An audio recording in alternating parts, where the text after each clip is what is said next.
માતા યશોદા શ્રીકૃષ્ણને ખોળામાં રાખીને રમાડી રહી હતી. અચાનક તેનું વજન પહાડ જેટલું ભારે થઈ ગયું. યશોદા તેમને ઉપાડી શકતી નથી. આશ્ચર્યચકિત થઈને તેમને જમીન પર બેસાડી દે છે. કંસ દ્વારા મોકલવામાં આવેલ રાક્ષસ તૃણાવર્ત વાવાઝોડાનું રૂપ ધારણ કરે છે અને ભગવાન કૃષ્ણને લઈ જાય છે. આખું ગોકુળ ધૂળ અને અંધકારમાં ડૂબી ગયું છે. યશોદા પોતાના દીકરાને શોધીતા રડવા લાગે છે. તૃણાવર્ત શ્રીકૃષ્ણને ઊંચાઈએ લઈ જાય છે, પણ અચાનક શ્રીકૃષ્ણ તૃણાવર્તની ગરદન મજબૂતીથી પકડી લે છે. તૃણાવર્તનો શ્વાસ રૂંધાવા લાગે છે અને તે નીચે પડવા લાગે છે.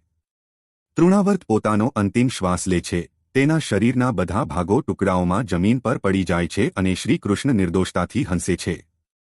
ગોપીઓ કૃષ્ણને ઉપાડીને યશોદાને સોંપી દે છે. નંદગાંવ આનંદનો અનુભવ કરે છે.